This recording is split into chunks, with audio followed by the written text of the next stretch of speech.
Hello বন্ধুরা, Bengali mysterious শোতে তোমাদেরকে স্বাগত। আজকে আমি তোমাদেরকে লা লেচুজার দুটি সত্য ঘটনা বলতে চলেছি। লা লেচুজা ব্রুজা একটি স্প্যানিশ শব্দ। লা লেচুজা মানে হচ্ছে প্যাঁচা ও ব্রুজা শব্দটির মানে হচ্ছে ডাইনি। অর্থাৎ লা লেচুজা ব্রুজা হচ্ছে প্যাঁচার মতো দেখতে ডাইনি। বন্ধুরা, মেক্সিকো দেশে এই লা লেচুজা ব্রুজা দেখতে পাওয়া যায়। দিনের বেলা এরা সাধারণ মানুষের মতোই দেখতে থাকে, কিন্তু রাত হতেই এরা একটি বড় প্যাঁচার আকৃতি ধারণ করে নেয়। মেক্সিকোতে বলা হয়ে থাকে, কালো জাদু করা কোনো মহিলা যদি তার নিজের আত্মা শয়তানের কাছে বেচে দেয়, তখন তার কাছে অনেক আনন্যাচারাল শক্তি চলে আসে। যেমন রূপ বদলানোর শক্তি, উড়ে বেড়ানোর শক্তি ও অন্যান্য আরও অনেক শক্তি। এইসব শক্তি পেয়ে যাওয়ার পর সেই মহিলাটি হয়ে যায় লা লেচুজা ব্রুজা। এইসব ডাইনিরা রাতের বেলাতে শিকার করতে বের হয় ও সাধারণত বাচ্চাদেরকে এদের শিকার বানিয়ে থাকে। এই ডাইনিরা বাচ্চাদেরকে ধরে নিয়ে যায় ও শয়তানদের কাছে গিয়ে বলি দেয়। তার ফল হিসেবে এইসব ডাইনিদের বেঁচে থাকার বয়স বেড়ে যায়। এই ডাইনিরা নিজেদের শক্তি বাড়ানোর জন্য মানুষের রক্ত পান করে। মেক্সিকোর নানা জায়গায় এই ডাইনিদের দেখতে পাওয়ার ঘটনা ঘটতে দেখা যায়। এই হলো লে লাচুজা ব্রুজার বিবরণ। এইবার আমি তোমাদেরকে লা লেচুজা ব্রুজার দুটি সত্য ঘটনা বলতে চলেছি। চলো প্রথম গল্পটি শুরু করা যাক। 1955 সালে টেক্সাসের সান বেনিতো এলাকায় একটি কৃষক বসবাস করত। কৃষকটির বাড়ি ছিল তার নিজের ক্ষেতের পাশেই। তার বাড়ির চারপাশে আর মাত্র কয়েক ঘর বাড়ি ছিল। সেই গ্রামটি ছিল 3 দিক দিয়ে জঙ্গলে ঘেরা। তো 1955 সালে একদিন সেই কৃষকটি দেখতে পেল তার বাড়ির দরজা ও জানলাতে বড় বড় নখের দাগ রয়েছে। দেখে মনে হচ্ছিল কোনো শক্তিশালী জন্তু তার দরজা ও জানলা ভাঙার চেষ্টা করেছে। কৃষকটি মনে করলো কোনো জন্তু ভুল করে গ্রামে ঢুকে পড়েছিল, তাই সে এই ব্যাপারে কোনো গুরুত্ব দিল না। কিন্তু তারপর থেকে প্রায় প্রতিদিনই কৃষকটি দেখতে লাগলো তার দরজা ও জানলাতে নখের আঘাতের দাগ বেড়েই চলেছে। এইবার কৃষকটির তার স্ত্রী ও ছেলের জন্য চিন্তা হতে লাগলো। সে ভাবতে লাগলো, জন্তুটার এবার কিছু একটা করতে হবে, নয়তো জন্তুটি তার স্ত্রী ও ছেলেকে আঘাতও করতে পারে। সেই জন্য একদিন রাতে সে তার আত্মীয় স্বজন ও তার কিছু প্রতিবেশীকে নিয়ে জঙ্গলের ভেতর সেই জন্তুটিকে মারতে গেল। তাদের সবার কাছে ছিল মশাল ও বন্দুক। কৃষক ও 17 জন সেই জঙ্গলে গিয়েছিল, কিন্তু কয়েক ঘন্টা পর মাত্র 4 জনই সেই জঙ্গল থেকে ফিরে এলো। ও 4 জনের মধ্যে সেই কৃষকও ছিল। 4 জনই খুব ভয় পেয়েছিল ও তাদের গায়ে ছিল আঘাতের দাগ ও তাদের গা থেকে রক্ত ঝরে পড়ছিল। ফিরে আসার পর কৃষকটি যখন তার বাড়ি গেল, তখন তার স্ত্রী তাকে দেখে বলল, বাকি লোক কোথায়, আর তোমার এই অবস্থা কি করে হলো? তখন কৃষক তার স্ত্রীকে বলল, ডাইনি সবাইকে মেরে ফেলেছে, আমরা ওই ডাইনির সাথে লড়াই করে জিততে পারবো না। তখন কৃষকের স্ত্রী হতবাক হয়ে কৃষককে বলল, কোন ডাইনি, তুমি কার কথা বলছো? তখন কৃষক দীর্ঘশ্বাস নেওয়ার পর তার স্ত্রীকে বলল, লা লেচুজা ব্রুজা। প্রথম গল্পটি এই পর্যন্ত। দ্বিতীয় গল্পটি একটু বড় হবে, তো গল্পটি শেষ পর্যন্ত শুনবে। তো চলো শুরু করা যাক। দ্বিতীয় যে ঘটনাটি আমি তোমাদেরকে বলবো, সেটি হেক্টর নামের একজনের সাথে ঘটেছিল। তো পুরো ঘটনাটি আমি তোমাদেরকে হেক্টরের বক্তব্য অনুসারে বলবো। বন্ধুরা, আমার নাম হেক্টর, আমি মেক্সিকোতে থাকি। আর আজকে আমি তোমাদেরকে আমার সাথে ঘটা সত্য ঘটনা বলতে চলেছি। কীভাবে একটি লা লেচুজা আমার পুরো জীবন নষ্ট করে দিয়েছে। আমার এখনও মনে আছে, ছোটবেলায় আমার মা আমাকে লা লেচুজার গল্প শুনিয়ে আমাকে ভয় পাইয়ে ঘুম পাড়াতো। যখনই আমি কোনো শয়তানি করতাম, তখন আমার মা আমাকে বলতো, শয়তানি না করতে, না হলে লাল লেচুচা এসে ধরে নিয়ে যাবে। যখনই আমি রাতের বেলায় বাড়ির বাইরে যাবার জেদ করতাম, তখন আমার মা আমাকে বলতো রাতের বেলায় বাড়ির থেকে না বেরোতে, কারণ রাতের বেলা বাইরে বেড়ানো বাচ্চাদের লাল লেচুচা ধরে নিয়ে যায়। কিন্তু আমি এইসব কথা বিশ্বাস করতাম না, ভাবতাম এইসব শুধুই একটা গল্প। আমার বাবা ছিল খুব ভালো, আমাকে দিনের বেলায় ঘুরতে নিয়ে যেত মাঝে মাঝে, কিন্তু রাতে আমার বাবাও আমাকে বের করতে যেত না। আমার এখনো মনে আছে, ছোটবেলায় আমি আর আমার বাবা প্রতিদিন আমাদের বাড়ির জানালা ও দরজা ঠিক করতাম, কিন্তু আমি বুঝতে পারতাম না আমাদের বাড়ির দরজা জানলা এত তাড়াতাড়ি ভেঙে যেত কীভাবে। আমার ও আমার বাবার সেই সব ভেঙে যাওয়া দরজা জানলা ঠিক করতে খুব মজা আসতো। তারপর আমার মা আমার ও আমার বাবার জন্য স্যান্ডউইচ ও লেবুর শরবত বানিয়ে অপেক্ষা করত। কাজ মিটে যাওয়ার পর আমি, আমার বাবা মা ও আমার দাদু একসাথে খেতে বসতাম। এই ছিল আমাদের পরিবার।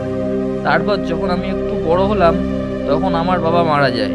সেই সময় আমি জানতেও পারিনি আমার বাবা মারা গেল কিভাবে। আমাকে শেষবারের মতো আমার বাবাকে দেখতেও দেওয়া হয়নি। এর কিছুদিন পরই আমার মা আমাকে পড়াশোনার জন্য দূরের শহরে পাঠিয়ে দেয়, কারণ আমাদের বাড়ি ছিল গ্রামে। সেখানে কোনো কলেজ বা ইউনিভার্সিটি ছিল না কলেজে পড়তে, তাই আমাকে আমার পরিবার ও বাড়ি ছাড়তে হলো। বাড়ির থেকে অনেক দূর হওয়া সত্ত্বেও আমার মা প্রতি সপ্তাহে একদিন আমার সাথে দেখা করতে আসতো।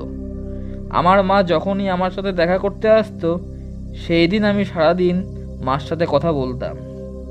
আমার মা খুব সকাল সকাল আসতো ও দিনের আলো থাকতেই আবার বেরিয়ে যেত।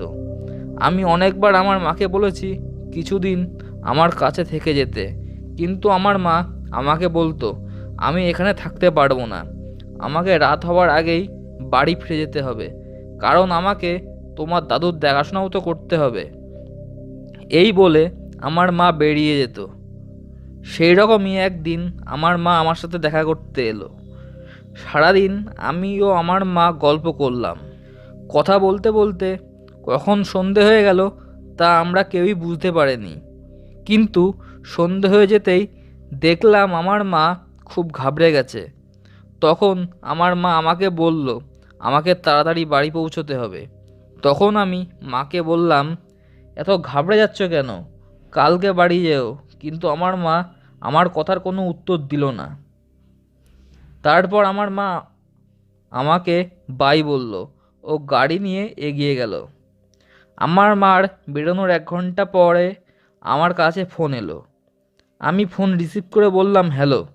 তখন একজন আমাকে বলল, আপনি কি হেক্টর বলছেন? আমি বললাম হ্যাঁ।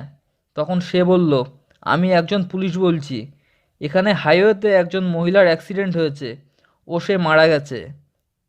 আপনার নাম্বার আমরা মহিলাটির ফোন থেকে নিয়েছি।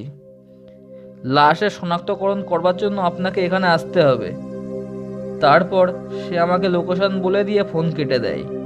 এইসব শুনে আমি হতবাক হয়ে যাই ও ভাবতে থাকি, যার অ্যাক্সিডেন্ট হয়েছে সে কি আমার মা না অন্য কেউ? ভগবান আমার সাথে এমন করতে পারে না। তারপর আমি সেই অ্যাক্সিডেন্ট হওয়া জায়গাতে গিয়ে পৌঁছলাম। গিয়ে আমি দেখলাম সেটি আমার মারই গাড়ি ছিল। গাড়ির ছাদ দেখে মনে হচ্ছিল খুবই শক্তিশালী কেউ চাকু দিয়ে গাড়ির ছাদ ফেলে দিয়েছে। গাড়ির থেকে 20 মিটার দূরে আমার মার বডি ছিল। আমার মার দেহ এমনভাবে কাটা ছিল যা দেখে আমি ভয়তে কেঁপে উঠেছিলাম। তখন আমাকে হাইওয়ের পুলিশের একজন বলল এটা কোনো জন্তুর কাজ হবে। আমি তো ভাবতেই পারছিলাম না এই পৃথিবীতে আমি যাকে সবচেয়ে বেশি ভালোবাসতাম সে আর বেঁচে নেই। তখন আমি ঠিক করলাম যে জন্তুটি আমার মাকে মেরেছে তাকে আমি খুঁজে মেরে ফেলবো। তারপর আমি কিছুদিনের জন্য পড়াশুনো বন্ধ রাখলাম ও শিকারীদের নিয়ে সেই হাইওয়ের পাশের জঙ্গলের সেই জন্তুর খোঁজ শুরু করলাম। 2 সপ্তাহ ধরে পুরো জঙ্গল খোঁজার পরও আমি কোনো জন্তু খুঁজে পেলাম না। তারপর আমি হার মেনে নিলাম ও খোঁজাখুঁজি বন্ধ করে দিলাম। এর কিছুদিন পর আমি খুব দুঃখী হয়ে আমার দাদুর কাছে চলে গেলাম। আমি শুধু আমার পরিবারের শেষ সদস্যকে দেখতে চেয়েছিলাম। যখন আমি আমার দাদুর কাছে গিয়ে পৌঁছলাম, তখন আমি দেখলাম আমার দাদু উদাস হয়ে চেয়ারে বসে রয়েছে। সবসময় আমার দাদু আমাকে দেখে খুশি হয়ে যেত, কিন্তু সেদিন দাদু আমাকে দেখেও খুশি ছিল না। তখন আমি দাদুর কাছে গিয়ে বললাম, দাদু, আমি হেরে গেছি। যে জন্তুটা আমার মাকে মেরে ফেলেছে তাকে আমি খুঁজে পাইনি। তখন আমার দাদু দীর্ঘশ্বাস নিয়ে আমাকে বলল, এতে তোমার কোনো দোষ নেই হেক্টর। ও অনেক আগে থেকেই আমাদের শত্রু। ও আমাদের পরিবারের প্রত্যেককে মেরে ফেলতে চায়। তারপর আমার দাদু চুপ করে গেল। আমার দাদুর দু চোখ থেকে জল ঝরে পড়তে লাগলো। কিছুক্ষণ পর আমার দাদু আবার বলা শুরু করলো। দাদু বলল, এইসব তখন থেকে শুরু হয়েছে যখন আমি আর তোমার ঠাকমা একদিন ওকে একটি গাছে বসে থাকতে দেখেছিলাম। ওই দিনের পর থেকে ও আমাদের পরিবারের শত্রু হয়ে গিয়েছে। তুমি কি ভুলে গিয়েছো হেক্টর? তোমার ছোটবেলা কেমনভাবে কেটেছে? তুমি আর তোমার বাবা রোজ দরজা জানলা ঠিক করতে। কে ছিল যে রোজ তোমাদের বাড়ির দরজা জানলা ভাঙার চেষ্টা করত? কে ছিল যে বাড়ির ভেতরে ঢুকে তোমাদের মেরে ফেলার চেষ্টা করত? ওই ছিল সেটি। আমি বললাম, কে? তখন দাদু বলল, লা লেচুজা ডাইনি। এটি শুনে আমি হয়রান হয়ে গেলাম। আমি তো বিশ্বাসই করতে পারছিলাম না দাদু এইসব কি বলছে। তখন আমি দাদুকে বললাম, এইসব কি বলছো? এই ডাইনি কি সত্যি সত্যি হয়? এটি শুধু গল্প না? তখন দাদু বলল, না হেক্টর, না, এটি কোনো গল্প না। এই ডাইনি সত্যি সত্যি হয়। আর এই ডাইনি আমাদের পরিবারের সব সদস্যকে মেরে ফেলেছে। সবার প্রথমে সে তোমার ঠাকুমাকে মেরে ফেলেছে, তারপর আমার ভাইকে মেরে ফেলেছে, তারপর তোমার বাবাকে মেরে ফেলেছে। তোমার তো মনেই আছে, তোমার বাবার দেহ তোমাকে শেষবারের মতো দেখতে দেওয়া হয়নি, কারণ ডাইনিটি তোমার বাবাকে খুবই ভয়ানকভাবে মেরে ফেলেছিল। তার কিছুদিন পরই তোমাকে পড়াশোনার জন্য শহরে পাঠিয়ে দিই, কারণ তোমাকে আমরা ডাইনিটির হাত থেকে বাঁচাতে চেয়েছিলাম। তুমি এত দূরে থাকা সত্ত্বেও তোমার মা প্রতি সপ্তাহে তোমাকে দেখতে যেত। আমি তোমার মাকে বলেছিলাম, এত দূর যাতায়াত করলে ডাইনিটি একদিন তোমাকেও মেরে ফেলবে। তখন তোমার মা আমাকে বলেছিল, আমার ছেলেকে দেখতে না পারলে আমি এমনিতেও মারা যাব। তারপর সেই ডাইনিটি তোমার মাকেও মেরে ফেললো। এবার ডাইনিটি আমাকে মারতে চাই, তারপর ডাইনিটি তোমাকে মারতে চাই। এরপর আমার দাদু আমাকে বলল, এইসব কথা আমি তোমাকে কোনোদিন জানাতাম না, কিন্তু এইবার ঘটনা তোমার বেঁচে থাকার উপর এসে গেছে, সেই জন্য এইসব কথা তোমাকে না চেয়েও বলতে হচ্ছে। এরপর আমার দাদু আমাকে অনেকগুলো দড়ি দিল, যাতে 7টি করে গিট দেওয়া আছে। তারপর আমার দাদু আমাকে বলল, এই দড়িগুলোই এত বছর আমাদের বাড়িটিকে ডাইনিটির হাত থেকে সুরক্ষিত রেখেছিল। এইবার এই দড়িগুলো তোমাকে সুরক্ষিত রাখবে। তুমি এই দড়িগুলো হোস্টেলের দরজা জানলাতে টাঙিয়ে দেবে, তাহলে ওই ডাইনিটি তোমার ঘরে আসতে পারবে না। তখন আমি দাদুকে বললাম, দড়িগুলো আমাকে দিয়ে দিলে ডাইনিটি তো তোমাকে মেরে ফেলবে। তখন আমার দাদু বলল, আমার বেঁচে থাকার ইচ্ছে শেষ হয়ে গেছে। এমনিতেও আমার পরিবারের সদস্যরা উপরে আমার অপেক্ষা করছে। তুমি এই দড়িগুলো নিয়ে যাও আর তোমার প্রাণ বাঁচাও। তারপর আমি হোস্টেলে ফিরে এলাম। হোটেলে ফিরে আসার 2 দিন পরই আমি খবর পেলাম কেউ খুবই ভয়ানকভাবে আমার দাদুকে মেরে ফেলেছে। দাদুর মৃত্যুর পর থেকেই আমার মনে হয় কেউ যেন রাতের বেলা ঘরের বাইরে থেকে আমাকে দেখছে আর আমার বাইরে আসার অপেক্ষা করছে। রাতে আমার ভয়ঙ্কর স্বপ্নে ঘুম ভেঙে যায়। স্বপ্নে আমি সেই ডাইনিকে দেখতে পাই। আমি দেখতে পাই একটি খুব বড় পেঁচা, যার মাথা একটি বুড়ি মহিলা আর বাকি শরীর পেঁচা। প্রত্যেক রাতে আমি একই স্বপ্ন দেখি আর আমার ঘুম ভেঙে যায়। জানি না এই দড়ি আমাকে কতদিন রক্ষা করবে। এমনিতেও আমার বেঁচে থাকার ইচ্ছা শেষ হয়ে গেছে, কারণ যাদেরকে আমি সবচেয়ে বেশি ভালোবাসতাম তারা কেউই আর বেঁচে নেই। তো বন্ধুরা, আজ এই পর্যন্ত। উপস্থিত হব পরবর্তী ভিডিও নিয়ে। তোমাদের যদি ভিডিওটি ভালো লাগে তো তো ভিডিওটি লাইক ও শেয়ার করো। চ্যানেলটিকে সাবস্ক্রাইব করে দিও পরবর্তী ভিডিওটি নোটিফিকেশন পেতে।